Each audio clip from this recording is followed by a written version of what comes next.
Warning, the following podcast contains coarse language and spoilers for the film and the title of the podcast.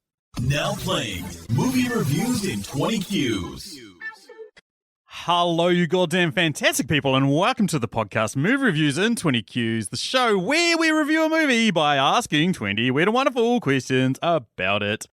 Episode 199 is here, guys, and we have a very special episode for you. We are doing the most recent release in the... Oh, it's not even in the DCEU. We're doing the most recent DC movie. We're doing the Batman, and because of stuff that I don't really want to talk about, it's incredibly hard to get people to give it to podcast at the moment. But unfortunately, New Zealand is being swept up by a certain disease that will remain unnamed. So there's only one person joining me, and that's our DC expert. It's Liz. How are you going, Liz?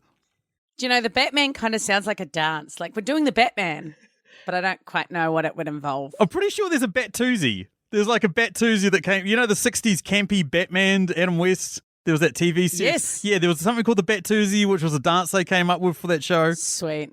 So, Liz, were you planning on going to see this? No, Sam, as it turns out. I was actually trying to think when I was sitting in the theatre, have I ever seen any Batman movies? And I feel like I have, but I can't really remember them much at all. Like, I know that he has the butler called Alfred, and he's supposed to have a sidekick called Robin, but that hasn't been around for a while.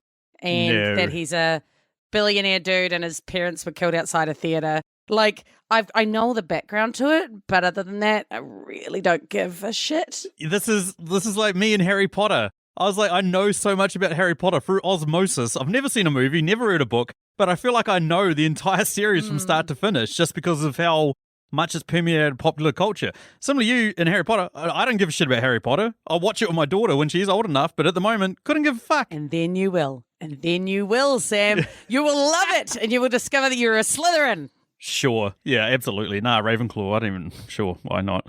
What's the one that gets all the chicks?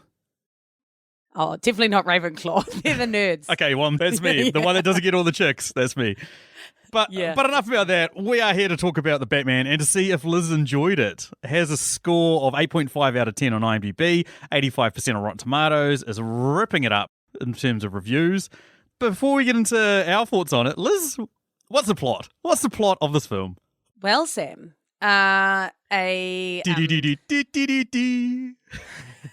you so much. An orphaned billionaire is disturbed by the amount of like crime in the city, and he started doing his own vigilante justice thing in a bat suit, and he starts getting these. This other criminal dude starts doing these high-profile murders and leaving him messages at the scenes, and so he's racing to try and work out who the person is and solve the crime, while the city has a bit of a meltdown around the high-profile murders. That's pretty close. That'll do. Let's move Thanks. I hate how you make me do that. on. I love it. I suck. I love seeing you squirm. It's my favorite part. Oh. Yes. That is so gross. Yes. Moving on. Yes. Let's get into it. If you haven't heard this podcast before, we review a movie by asking 20 questions about it. We normally start with 10, but when there's only 2 of us, we do 13. And then we go through 3 personal questions that we thought of while we were watching this film before finishing on a Patreon question. Yes, we've got some Patreons that give us some money each month, and the top value Patreons get to pick a question. So we just rotate them through there. And the one we always start with is the compliment sandwich. So if we're giving it a score over 5,000 out of 10,000, we give it 1 thing good, 1 thing bad, and 1 thing good. Or under, we give it 1 thing bad, 1 thing good, and 1 thing bad. Let's start us off. I'm so curious. I wanted to message you. I wanted to find out. I've already been saying I want to fucking know. I need to know. Hurry up, Liz. Finish me off. Yeah, I've given him no cues, people. No cues at all. No clues? No. Cues. Anyway. Oh, well. Brady Indoctrinated. Yeah. So I'm going to start out by saying that I liked that the way that the story developed around the corruption as it built up, and he got a few more clues and he had to kind of figure it out, and you know, it built up to this kind of who's it going to be, what's the answer going to be. So I thought that was quite a nice sort of way to build the story and draw you in. Yep. The next thing I'm going to tell you, I know you disagree, the movie was too long. It could have easily been cut back. There was a lot of angsty, long shots and things and overdone scenes. And I thought, yeah, this isn't necessary. I don't need to be here for 3 hours. I've run out of my like lift, soda drink. I've halfway through my popcorn. I'm ready to go, mate. Let's get this moving. 3 hours. It's a long film. That's a long time Need to to be. stare at Robert Pattinson and, enjoy yourself, isn't it? Yeah, and he's got a smush face. I don't find him attractive. You So don't that's find kind him? of Oh, okay. Shit. Yeah, no. Zoe Kravitz made up for it because, yeah, she's very nice. But anyway, and my final thing is also a good thing. There were some cool arty shots. Like, I really liked the one where the gunfire was lighting up the scene, and that was the only light. And so you sort of saw him progressing through this corridor of bad guys, and he was fighting them, but it was just in flashes from the gunfire. And I thought that looked really cool. And there were a few different things like that. So I really liked sort of those tricks that were used. So that sounds quite positive, but I actually had a lot of other negatives that I could have said about this film, and it took me a while to pin them down, and I'll talk about them as we go. So yeah, I don't agree with the scores given to it by the rest of the internet. I am giving it a compliment sandwich. It is over 5,000, but it's not a lot. Like, Really? yeah, I'm gonna give it maybe 6,262 drops. Disappointing. I know you're disappointed. No, not really. I know what you're like now. I'm surprised you even gave it into the 6,000s. I was expecting 5,002 or something like that. When you said it wasn't much over, I was like, fuck, here we go. For the movie that it was, it's a positive, right? Like, I could see that it was a good movie. There were a bunch of things I would have changed or I felt could have been different. That's sort of just my opinion. So I'm like, can I really like rate that as a bad thing as much? So that's why I've given it that score. You really are vengeance. I am vengeance. I am vengeance. That's a great line, to be honest. Like, well, who am I? I'm the funny part vengeance. was, like, every other Batman before it is, I am Batman. Instead of this one, he's like, nah, fuck that. I am vengeance. I'm fucking... Yeah. What was that? I was like, where did vengeance come from? That's a way better name, by the way. Yeah. For a superhero. Oh, Just be shit, vengeance.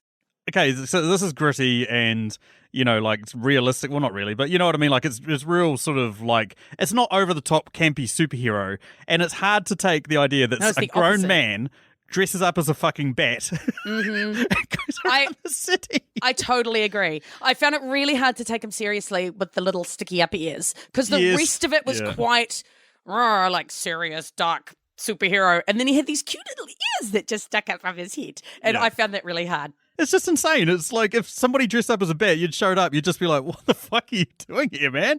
What are you up to? I don't know why he uses way with the bat thing. Yeah, it's weird. It makes no sense. It's weird. And it's weird. It ditched the ears and then you're no longer Batman. But like, okay, I get it if he's flying around in a cape and he's sort of like dressed in a black suit that people go, yes, he looks like a bat. But like the fact he's put his own ears on there that do nothing except for, like look like that is kind of like, okay. That would have been a good question though. Like, what function could his ears have served in Well, his there we costume? go. Bonus question, listeners. What function does his little ears serve? Yeah, we want to hear from you. Yeah. You tell us. It's probably good for tuning into Gotham radio stations and stuff like that. So, Nice. when you're out fighting crime, you want to be listening to the latest top 40 bangers. You want to know what Ed Sheeran's been putting out, man. Nice. I was thinking it could be like a little portable bat signal. So he could like send the bat signal up into the sky wherever he was, which would surely be more useful than sending it from a random building in the middle of nowhere for no reason. So I was going to give this a hyperbole sandwich because I was thinking, what's wrong with this film? But then there are things that are wrong. So that's a pretty good indication as to how I feel. But the first is that this isn't an action blockbuster. This is like Seven. You know what I mean? It's funny because I can't remember what podcast it's on, and I tweeted about this, but I went on a rant once about how big action Batman films are done. We need to have more intimate stories, detective stories, who did it, sort of thing. Because his nickname is the world's greatest detective, and it's like bringing this to be this level where it is a crime, it's interwoven. There's like who done it, how are they doing it, what's the motivation, all that sort of stuff. Like we knew who it was from the trailers, but to find out his motivation was awesome. Love that. Bad thing, I'm the same with you, man. It's too long. There's about 5 different endings there at the end. You told me that it would fly by. Yeah, well, I was surprised. Okay, so there was points during this movie where I was checking my phone and I was like, I cannot fucking believe that I've got another hour 40 of this. This is fucking awesome.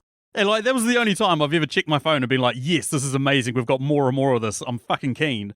But pretty much up to the point that Riddler gets caught and then he floods the city, I was like, man, if they just ended on the city being flooded and him out there saving people, that would have been amazing. Rather than having the guys shooting the mayor and all this other shit. I was like, fuck, we don't need all this. Like, it's, Even just as the vans blew up, just at that moment, and then that would have been a great setup for a sequel, like a great cliffhanger to kind of just go, oh, damn. Exactly. That's exactly what I thought. I was like, this is going to be the fucking, like, an awesome ending. And you could easily segue into the next film of just showing him rescuing people, like have your cold open where he's just flying around the city trying to fucking save people. Would have been awesome. Final thing, similar to you, like it's so beautifully made, produced, put together. The score is amazing. The visuals are amazing. Like, it's just so engrossing and feels like they've just really created this Gotham, this dark, gritty, horrible, smog-infested, crime-infested city. And it's just, it feels like it's a real place. Like, it's fucking unreal. So, yeah. Yeah, a couple points on that. I definitely agree the score was really good. Both in, like, the very minimal use of pop music I thought was quite good, because that really, those moments stood out when they used the Nirvana song. Yeah. Because that was really the only time you heard it. And then other times, it was that really uncomfortable, creepy music, and you just went, oh, something gross is going to happen, or I don't know, and I don't like it. But the one thing I found with the lighting is I found it was almost too dark in a few places. Like, I was kind of like, I don't think this needs to be quite as dark, because now I'm having trouble even seeing what's going on. But that's something I find with a lot of movies. They make it so dark that you just think, okay, I see what you're trying to do, but you're almost taking away from it now. Yeah, agreed. Still, as a score out of 10,000, I'm going to go 9,012. This is a solid 4.5 out of 5 for me. Wow. I feel like I've got a bit of recency bias. I feel like I need to rewatch it again, like let it digest sort of thing, like whether it is just as good on the home screen as at the movies, because obviously, when you go to the movies, you just tend to bump up your scores a bit because it's like, yeah, got to have a night out, yay! So that popcorn was great. Exactly, popcorn was amazing. Anywho, that moves us to our Quickfire Rounds, which is 3 questions that we typically answer a bit quicker than the rest of the podcast. First of which is, what character from this film would you definitely not get to house sit your place? I'm going with Catwoman, because she was messy as fuck. She had too many cats, and she might just ditch at a moment's notice. It's a good answer, especially if you get a cat pee in your house, like that shit is impossible to remove. It crystallizes. Fucking disgusting. I don't like cats. I don't want stand cats in my either. house. Get the hell out. Actually, I'm just an animal person, so no. The Emilys are just going to be like, get the fuck out. I was about to say, I bet you most people that listen to this are like, I'm a fucking cat lover. How the fuck can they say that? So sorry, internet, I'm not a cat person either. The one for me, though, is the mayor, because he's absolutely garbage at stopping home invaders. That's legit. Fair call. That is not ideal. Question number 3, what quote from this film would be the worst to hear immediately after you finish having sex? Nice simple one. Goddamn rat. That's a good one. My one would be the scene where Penguin gets away from Batman, where he thinks he's gotten away, the car chase scene, and then Batman comes flying through the air, through the flames and all that sort of shit. When they're having the car chase, there's a bit there where the Penguin doesn't actually say anything, but he thinks he's got away, and he lets out this like just that noise. Just that noise. If I was Frankly, I think it'd be more likely that you would make that noise. Exactly. I don't want to hear that noise right after I finish having sex, from me or my partner. That's horrifying. Or the guy in the cupboard. I don't want to hear any of them fucking make that noise. Oh dear. No, you don't. Final question. What's something in this film that you noticed that you don't think others might have immediately noticed? Okay, with Bruce's technical expertise, I mean, you see he's got like a really nice technical setup there with computers, and he's got like fancy contacts that video stuff, obviously knows what he's doing. He would have never let Gordon put an untrusted USB device into his own personal laptop that was connected to the internet. That is a basic, like, digital forensics piece of knowledge, team. Honestly, what a rookie. Yeah. How's he not got firewalls set up and shit like that? Like, You'd put it on a black box. You'd be putting it on an isolated machine. Yeah. You'd be, like, having it in a way that it just would not impact anything else. Come on. That's, like, basic police work. That was pretty stupid, but that's quite an in-depth answer compared to my one, which is that one of the diners that we see at the start is called Good Times, and one of my favourite Robert Pattinson films from the last 5 years, 10 years, forever was called Good Time. And so I was like, that's pretty cool. Good Time as a recommendation, probably not anyone's cup of tea, but I really enjoyed it. I thought it was really good. Pattinson crushed in that. That made me think he's going to be awesome as Batman. Anyway, I have not seen it. no, I'm not surprised. I don't think many people have. I've seen Twilight. Does that help? Fuck off. I was wondering how long it would take before someone brought up that piece of shit movie. 4. Took us to question 4. Okay, well, you better hold on tight, Spider Monkey, because here comes question number 5. You used an actual quote. You've seen it too. I'm a firm believer that if you're going to mock something, you actually have to have watched it. Me too. That's why I've read them all and watched them all so that I can give it the shit it deserves. Question number 5 is the first of our Patreon questions, comes courtesy of our mate, Chrisini. Chris is the fucking man. His question: what song would you insert into this movie and where? And we try to be as on the nose as possible, so go Liz. I'm so glad I get to go first, because if you didn't think of this song, you're an idiot, and it is the best, most on the nose, most perfect song I've ever come up with ever. Are you ready for this? This is going to be so disappointing, listeners, but yes, go. It has to be when Batman races away from the Riddler out of Arkham to save the city, and it's Bat Out of Hell by Meatloaf. So perfect. That is pretty good. That fucking stomps over my one, which was the Beach Boys Surfing USA when all the waves start coming into the city and everybody's going surfing. That would have been good and would have brought some nice lightheartedness. However, It would have been so terrible. The Riddler could have been singing it. That could have been quite good. Yeah, and just a dark, horrible, fucking, cringy, everybody's going surfing. But Bat Out of Hell, come on, they set it up so perfectly. That is perfect. And it's got this crazy guitar riffy thing, and it would have been just, it would have been sensational. I was so proud of myself when I thought of it. And he'll be gone when the morning comes. There we go. Well, except he wasn't. No, he wasn't actually. He was still there when he wasn't gone when the morning comes. He was still there. So maybe that's why they decided not to use it. He'll be gone when the woman comes. It was an egregious oversight. Yes, correct. Oh, next question is also a Patreon question. Comes courtesy of our mate, Emily. Sorry to say such mean things about cats again, Emily. What's your question, Liz? All right. She would like to know what movie you would watch this with as a double feature. I'll also point out that Emily has her own podcast as well called The Tasteless Podcast. On it, she compares two films. One that doesn't get the love it deserves. She compares that to a film that everybody is raving and going mental about. So I wouldn't be surprised if the Batman pops up on there soon. And she compares that to, oh God, I don't know. Take your pick. Something insane. Twilight. Probably fucking Twilight. Probably Twilight Breaking Dawn or one of the other sequels that no one gives a shit about. The worst Twilight. Yeah. I was going to say 7, but it's like, it's just such miserable, you don't want to be miserable for 5 hours, do you? No, you do not. Kind of grown out of my angsty teenage phase of being miserable for 5 hours. I'm more of a miserable 24 hours man sort of thing now. So I kind of want a bit of a reprieve from it to not fucking, be miserable. I'm going to go with maybe more of a lighthearted superhero movie. I'm going to go with Super, starring Rainn Wilson out of The Office and written and directed by James Gunn, in which an ordinary dude decides to become a superhero. Shut up, crime! That one. It's pretty... It's pretty out there, pretty interesting, pretty different. I haven't watched it in a while, which is probably shit, to be honest. I'm just talking now. Liz, what have you got? I'm going with a movie you've actually already mentioned briefly at the start of the podcast, which was the 1966 Batman movie with Adam West, because I just think the juxtaposition of the two would be super entertaining, because, that was really campy, and I think it'd be super jarring, but quite entertaining, and then that would bring that little bit of joy that you're looking for in your life. I can't remember if that's the movie that has the shark spray. Like, he's at the bottom of a ladder, and like a shark bites his leg, and he's like, "Quick, Robin, give me the shark spray," and he sprays the shark with the shark spray, and then the shark falls off him. So that I think that's the level of filmmaking that we're dealing with compared to this. Awesome. Well, I just think it'd be really quite weird and quite interesting to see the absolute difference of the two films, because I can't imagine there's much similarity other than the fact that he's got some fancy cars and he's a rich guy kind of thing, right? And he wears a bat suit with the stupid ears. Yeah. Yep.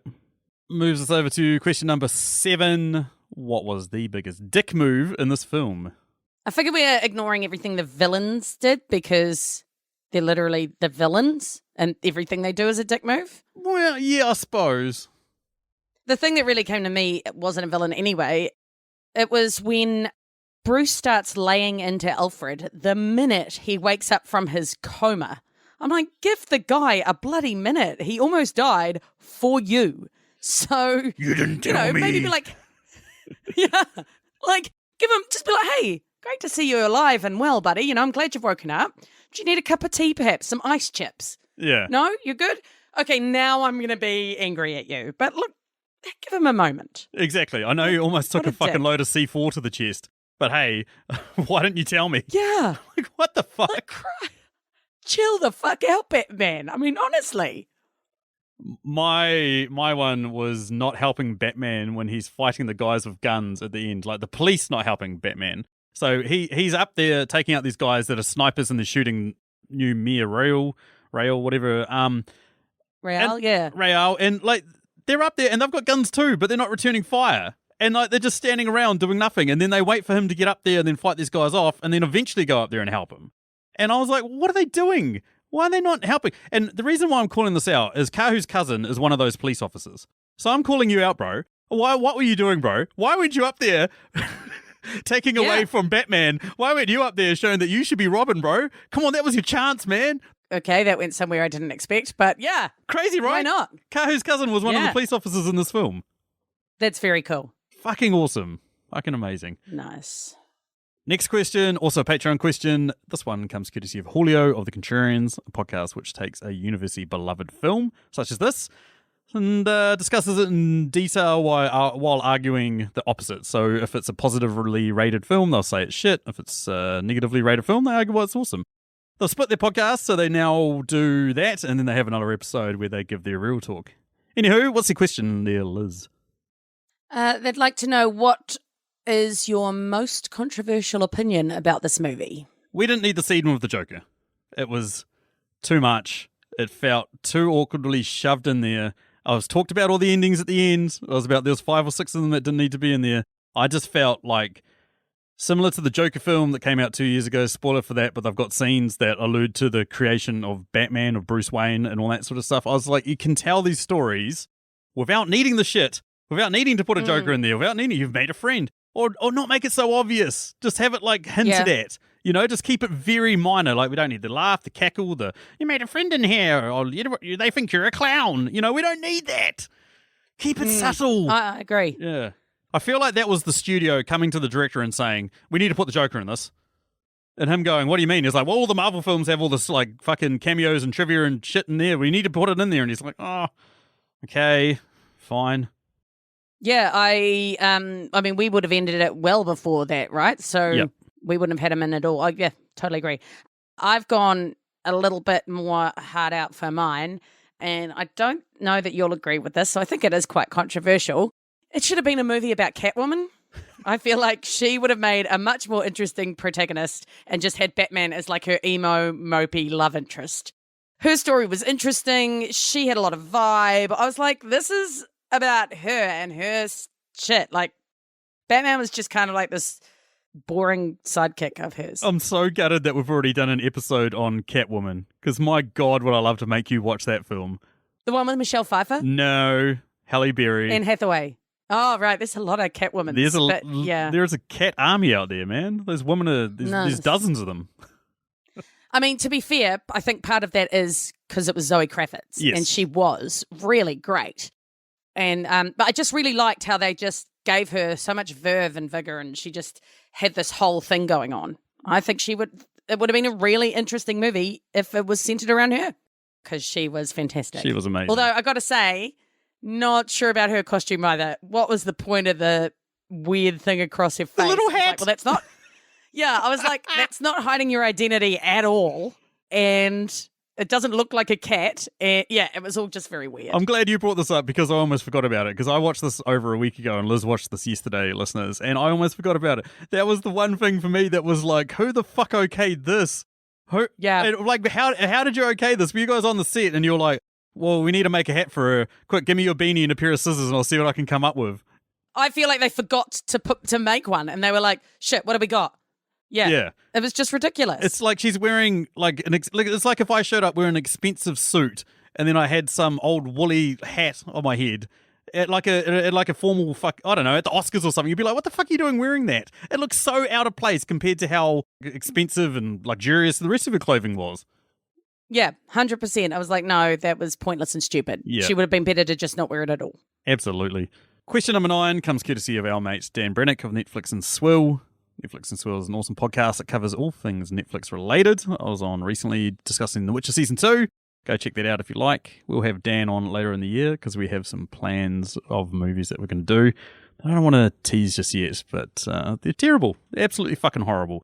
And Dan is actually going to pick the next Patreon special we do, and he's basically tossing up between making Liz watch Mortal Kombat Annihilation and the worst film he's ever seen. So I don't know. It's gonna be horrible for Liz.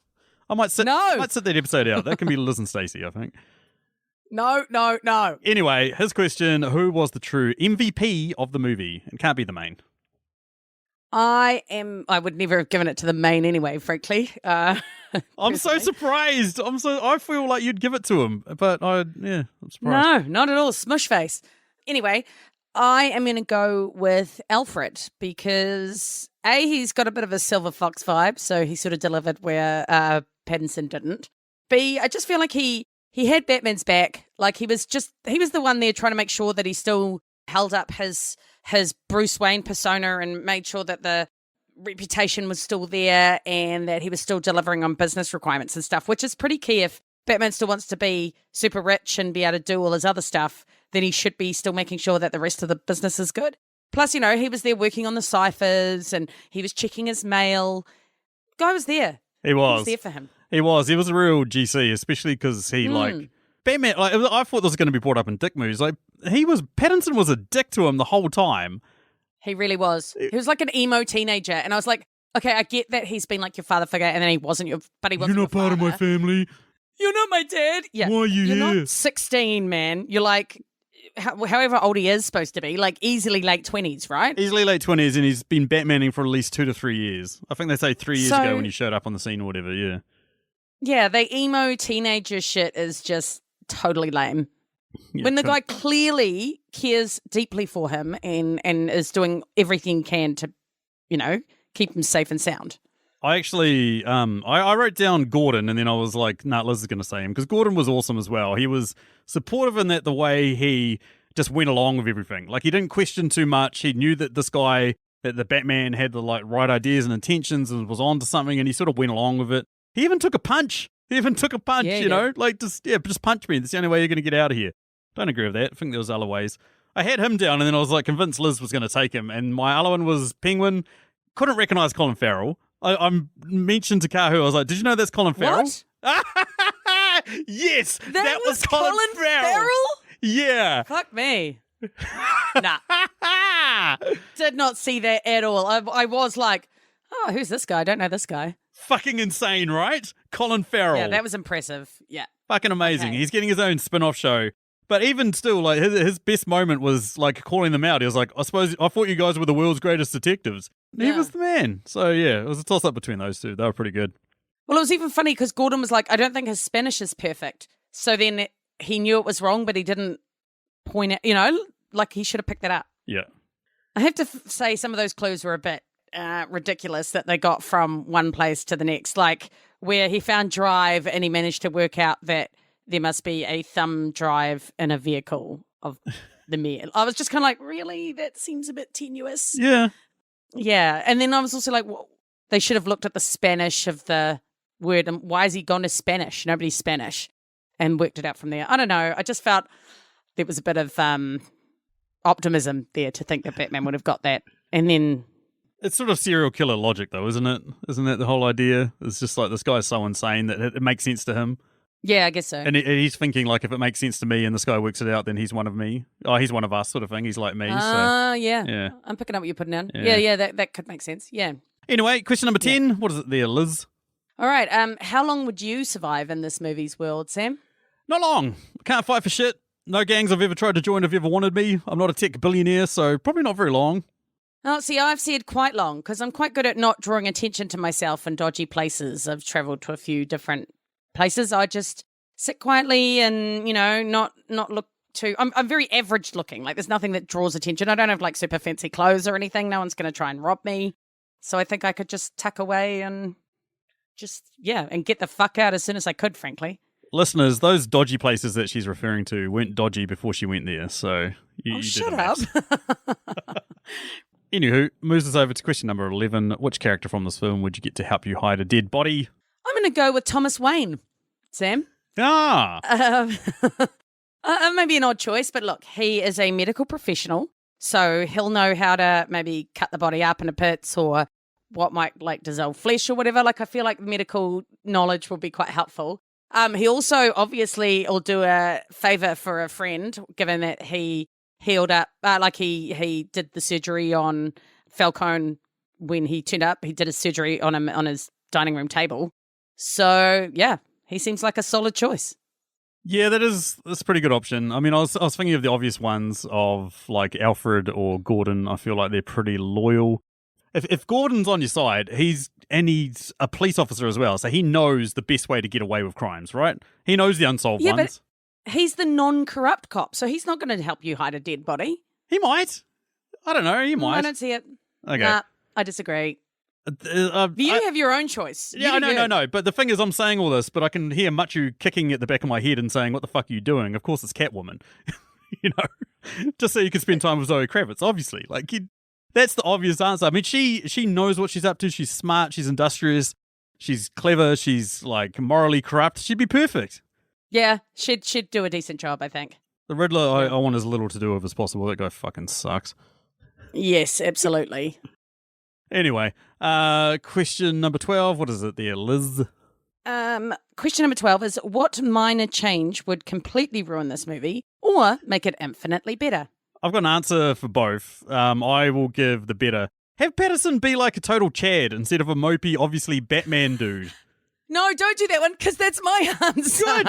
I want him to be flirty and fun. I want the Robin Pattinson out of Tenet. I want like almost like a Jack Sparrow level of like, yeah, it's kind of creepy, but it's like flirty creepy. It's like weird creepy because he's just so obviously Batman. It's 100%. I literally have make Bruce Wayne a cheerful, charming playboy. It would have A, made it far less obvious that he was Batman. B, it would have been more fun to watch and more fun for Pattinson to play. And like then he could have done things like go to the club himself. Exactly. There was a part of me that was hoping for it, which is when he was pulling up in the limo to go to that funeral and he was just about to get out. I was like hoping that we'd see the transition of him being like, I actually am Batman, but now I've got to put on this other persona of Bruce Wayne. And he was like, oh, fuck, here I go. And then he like gets out of the car. He's like, hey, everyone, yeah, it's me. Hey, you know, like, yeah, winking and like, yeah, 100%. Like not too over the top. Way preferred that. Yeah. Yeah, I totally agree. I feel like they really missed a trick there. Yes. My worst was Hathaway as Catwoman. Anyone that's listened to this podcast probably knows how I feel about Anne Hathaway. I don't know what it is about her. I just don't know. My worst is, it could be worst and better at the same time then, is if you switched Paul Dano and Zoe Kravitz. Because she'd make a great Riddler. She'd be an amazing Riddler. But he'd be a terrible Catwoman. Oh, I don't know. I'd want to see it, but yeah, he'd be terrible. Oh, if he just played it exactly the same, that'd be fucking weird. That would be fucking creepy. Just him down in the bottom of the nightclub flirting with dudes. Ooh, hello. Like, shimmying in his little leather leotard. Hi, Dad. No, son, no. Hell no. Oh. That'd be creepy. Okay, let's move on before I throw up in my mouth to question number 13, which was, what was the most insane leap of logic in this film? I'm going to say it was that everyone should or did go to the gardens in the event of the seawall collapsing. There were like loads of tall buildings. It's like a full-on metropolis.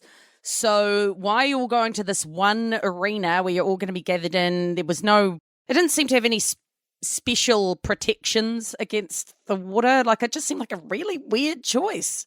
It's not a metropolis, Liz. It's Gotham City. Metropolis is where Superman lives.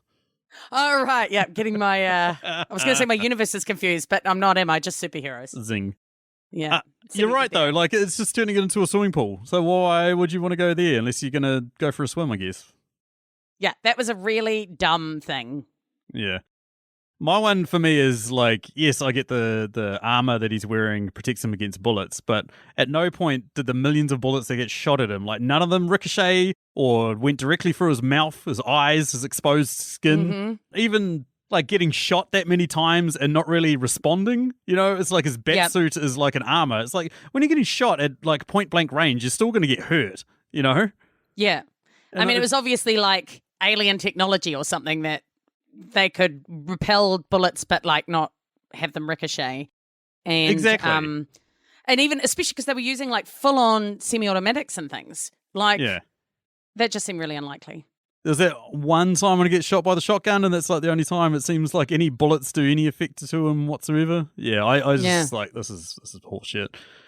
Still awesome though. Like fucking some of those scenes where he's getting shot up and he just keeps going was just like, oh. Okay, before Sam reaches some kind of conclusion there, how about you move on to ask me your individual questions? Absolutely. So we see that this is early into his career as being Batman, and something that's in the comics that's also translated onto the screen is that part of the GCPD, so the Gotham City Police Department, hate him, and the other part love him. Some people see him as a nuisance, a vigilante. He shouldn't be out doing what he's doing. Other people think that he's doing what they'd like to do, which is completely beating the shit out of these criminals and taking them off the streets. What do you reckon, Liz? If you were a GCPD officer, would you love him or loathe him? Well, I wouldn't be one of the corrupt officers. I have a healthy respect for authority and the law. So I think I'd probably admire him for trying to help. But at the same time, I'd be wondering why he couldn't just be a police officer as well. Like, I'd be kind of like, why do you have to be a special guy to do this stuff? So, it seems like Gotham needs all the help it can get. So I'd be grateful. So I'd probably admire him. Yeah. I would go with option C, which is I wouldn't be part of the Gotham City Police Force because I'm a fucking pussy. Are you sure it's not just that you couldn't pass the physical test to get in there? Stop talking about my severely rugby sport injured hip that fucking prevents me from running further than 200 meters without fucking collapsing in a pile of asthmatic wheeze. Oh, I always thought it was the KFC. Oh, there's it as well. Talking about melting, let's move on to question number 2, and that is how did Robert Pattinson not just melt into a pile of goo while acting opposite Zoe Kravitz, or she did what she did? Well, I think it's because he is an android based on his character performance. Like, he was just a brick the whole time. He was a little bit of an emo brick occasionally, but there was just almost nothing there. I mean, she, on the other hand, was like smoking hot, full of life, yet somehow there was nothing there. And I can only blame that on him because he was an android. It's the only answer that makes sense. What is there out in the universe that sucks, like a black hole or something, like it sucks up fucking light? Like, that's what he felt like. He felt like a black hole of chemistry, you know, like of sexual chemistry. Like, there was none between them. No, I felt like she was flirting with a wall. Like, literally, like, she was all like, hey, how you doing? Kiss me. And he was like, my mouth move, make kiss. Mwah. I definitely think it would have been good to have a bit more. Like, they should have absolutely been going at it. Like, how did they not even bang? I would have liked some banging, and it would have been quite cool if they did it in the costumes. And, like, he just had a little handy zip or something, Jesus Christ. Liz is writing the porn parody. I'm just saying, a girl wants a little action. Except maybe not out of Ron Pattinson because, as I said, total android. Interesting. No idea that all this like anti-Pattinson was going to be brought up. Well, it's less anti-Pattinson. It's just nothing. Like he's like when I watched Twilight, I was like, why would she go for that mopey, self-hating smush face? Why would a 17-year-old girl go for a 112-year-old man? Well, that too. But I was like, what's his face? Taylor Lautner? Like, he was way more attractive. Not that I'd go for him either, but given the choice. Sure, Liz. Sure. A girl has needs. Anyway, moving on. I know how desperate you are lately, Liz. Sure. Okay, cut that. That's Thank you very much. Definitely staying in. No, cut it. Anywho, moves me down to my final question. I was curious about this because Ben Affleck has been playing Batman for the last couple of years. Jim Carrey has played the Riddler before. I'm wondering if you think that Ben Affleck and Jim Carrey would have been better in these respective roles, like what that film would have looked like. I have said yes and no. So yes to Ben Affleck. I always thought of him as a very Batman-like kind of guy. Like, I always wondered if he would play Batman. He's got the bum chin. He's got the dark hair. He's got the rich asshole vibe. Like, to me, he always sort of epitomized what I thought of as a Batman type. That's what I imagine as a Bruce Wayne, as a Ben Affleck. sort of like a That's happy-go-lucky probably what I mean, in a little way, like bit of a That Chad. charming, Yeah. sleazy, rich asshole. Yes. Like 100%. Like I always thought he'd be a good cast. And I'm going to say no to Jim Carrey for this movie at the very least. I obviously haven't seen the one that he was, but I feel like he's just too lighthearted and it just wouldn't have fit in the vibe that this movie had. But saying that, I really, really didn't like Paul Dano's portrayal of the Riddler. I found him it was like they just got him on stage and went, be weird. And he went, okay. And then he made lots of loud noises and stuff. And I was like, I'm not feeling this. I found him really irritating. Yeah, I wouldn't have picked him at all. I was trying to think who I might get. I wondered if maybe Jason Schwartzman then I thought maybe like, is it Ewan Rioun? The guy that played Ramsay Bolton. Like someone that was just kind of... Ian Ryan. Yeah, went into the background and just sort of wasn't really noticeable, but then had this super creepy, uncomfortable vibe. And he definitely has that with Ramsay Bolton. So, yeah, I didn't feel Paul Dano at all, but I don't think Jim Carrey would have been an answer. I'm pretty sure Jonah Hill was like supposed to be playing him. Like he was heavily rumored for a while. Oh. And it kind of works because the Riddler has always been like, he's like a knockoff of the Joker and like no one takes him seriously. He's out there and weird, but he's not like as insane or just sociopathic as the Joker. So everyone thinks of him as like a joke, which is, so you kind of want that. And like, I thought Dano did a pretty good job. He's kind of weird and fucking odd looking. I think he had the look for it, but just the way he acted it, I didn't like it. The way he just made weird noises and he was just over the top. I feel like actually the Riddler needed to be quite restrained and just uncomfortable and creepy as opposed to just straight out weird, because I feel like the Joker's a bit more like that, right? Yeah. He's flamboyant and insane. I would have happily seen that. I would have happily seen Ben Affleck reprise the role of Batman and seen Jim Carrey come back as like a Eternal Sunshine of the Spotless Mind Jim Carrey or a Man on the Moon Jim Carrey. Rather than I could see that maybe. Rather than rubber-faced and all over the place, like just a unsettling, completely lost his mind. Like if you've seen him lately, Jim Carrey he's pretty out there. He's pretty odd lately, so definitely that. Anywho, Liz, your questions. So here we go, Sam. I want you to name your top 5 Batman films in order of worst to best while I go and get myself a beer. Okay, see you, bye. She's actually left. She's gone. That was fun. This is hard. But on the fly, I'd say my 5th favorite Batman film is Batman Returns. In 4th is Batman Begins. In 3rd is this, The Batman. My number 2 is Batman Mask of the Phantasm, which is a full-length film of the animated Batman TV series from the early 90s. And then finally, The Dark Knight. It's got to be The Dark Knight. Dark Knight's in like my top probably 10 films of all time. And yes, the cracks are starting to show a little bit. It's not as great as originally was, but at the same time, still the ultimate Batman for me. Okay, so I'm back. Did I miss anything? No. Fuck you. Probably not.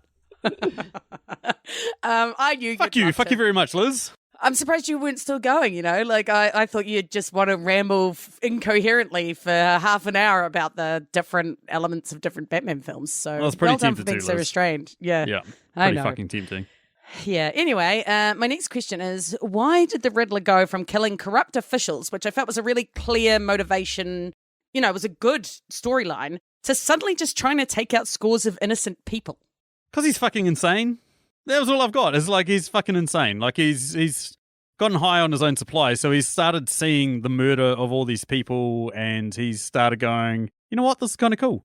And like he's kind of so socially distanced. Like I think the film did a good job of showing how bad the internet can be, where he's like created a small following on the internet, and it's like revolutionized himself to become an absolute piece of shit. And he's just gone, yeah, this is exactly what I should do. I should just fucking murder tons of people. Wow. Just like revved up by his huge amount of 500 followers. I'd like to point out that I personally have more Twitter followers than the Riddler. So when the cop was like, he's got like over 500 followers, I was like, bitch, so do I. Like, it's not a massive achievement. I think it must have been on like 8chan or something, right? Like he's got some little... Yeah. It's some sort of underground website type thing where he's like got all these other psychopaths following him, and like the fact that he got so many to actually show up wearing his suit and like start murdering these people, and like I get the whole idea of like kill the rich and like everyone's corrupt and we should take them all down. Yeah, I agree with that, but fucking you don't need to murder people. You know, Well, not just like the generic townspeople who are just going to be out in the street that are going to drown, and the people that were going to be at the mural presentation. Like, that's just going to be a lot of average people too. And she was wanting to clean up the city, so surely they should have been on her side. Yeah. Actually, one thing I did like about those was how there was those comments on the side, and one of them was like, oh, he's wearing the mask from this shop, and you can also ask for this type of thing or whatever. And I was like, oh, look at that, like little fashion tips.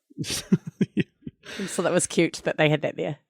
Oh, God, listeners, this is Liz starting her own fucking... Oh, do you know what else I thought was really cute? Was when they were... No, I don't. Tell me.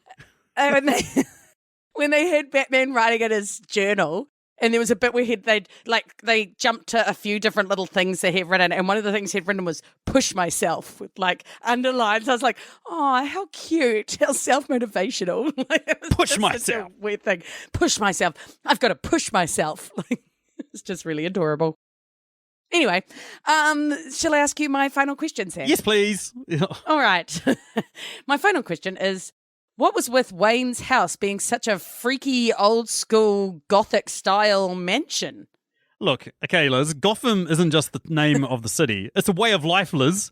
Clearly. If you ain't down with the Goths, then you're just a poser, okay? So It's like his dad, I mean, obviously it was his dad's mansion, and his dad seemed like a perfectly normal doctor, politician type, so what the fuck? No, they inferred that it's been in the family for like 200 years. Like them and the Arkhams were like the original founding, people of the city. So that building has probably been around for a long fucking time. And like, like you obviously went to like olden places over in England. Like you go to old mansions and all that sort of shit. You walk in there and you look around, you're like, this is so tacky. Oh, yeah. This entire house is worth more than I'll ever fucking earn in my entire life. But it's still tacky. Still tacky as fuck. Yeah, would you live there? I wouldn't live there. Nah, fuck no. I was thinking that when I was watching it, I was like, if you trip, you are going to impale yourself on something. Like, there's shit sticking out of everywhere. Mm-hmm. If you're like a billionaire, young man, wouldn't you go find yourself like a really nice penthouse suite or something and live in there? You didn't have to sell off your creepy family Gothic mansion. You could just live somewhere that wasn't so creepy. I'm surprised he didn't start living on the roof opposite Zoe Kravitz's place, to be honest. It was looking I'll tell you what. He was a bit creepy at that point, when he had the bloody binoculars out and he was watching her change. I was like, dude, give her some privacy, you creep. Yep, what a dude. What a dude. Yeah, not a fan. Were we supposed to be a fan of the Batman? Because it seems quite weird in this day and age that they're like, hey, here's a really rich emo white guy that does what he wants and doesn't care about the law. He is the good guy in this story. They've sort of brought that up in different mediums, I feel like they've brought that up to Tony Stark before, and they certainly brought it up in the Black Panther. It's like how much good you could do if you actually, rather than dressed up in a suit and went around trying to beat up people, if you actually started giving money to poor people and breaking the poverty cycle and all that sort of shit. Like how much more you could do. And they even bring that up to him. But I feel like in this film, they do a good job of subtly addressing it where they say to him, the accountants are here because if you keep going like you're going to be bankrupt in the next month or something like that. So it sort of suggests to me that he's actually waxed through all his money on this quest, this idea of nah, I need to go out there and beat the fuck out of people. And he's never actually stopped to think because he's never had anybody pull him in and go, what the fuck are you doing? And I feel like Zoe Kravitz was probably one of the first person that did that sort of thing. So yeah, no, that's true. I think that was a good point to make because I think that is something that we really see these days. I mean, you see it in real life, though. We've got Elon Musk is a perfect example of, hey, or Jeff Bezos, could you just take a bunch of your money and actually end world hunger or something? That'd be nice. But yeah, do something legit with it. Why don't you instead make you a fucking spaceship to go to the moon? Because that's useful. Exactly. He needs the other billionaires to know how big his dick isn't. Yeah, clearly, right? Dear Lord. Exactly. Anyway, that takes us down to the final question, which is also a Patreon question. It comes courtesy of our man, Nerdrovert. He wants to know this week, when was the best time for a bathroom break? Well, I think because it was such a long film, it needs two. So I am choosing, first of all, the scene where the rat was going to be eating the guy's face, because I covered my eyes until I was sure that it'd stop, because I don't want to hear about that or know about that. That was fucking creepy as all fuck and would give me nightmares. So that was totes cute, eh, babe?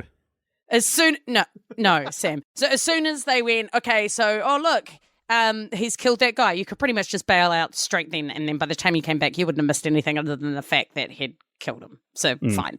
And the other one I'm going with was the car chase scene because it was kind of cool, but it went on forever. And I was just like, cool. And you wouldn't have missed anything other than some flippy cars and a bit where he literally, a truck turns over and lands a ramp exactly at the right space so that the Batmobile can race up the ramp, fly through the fire, and land on the other side.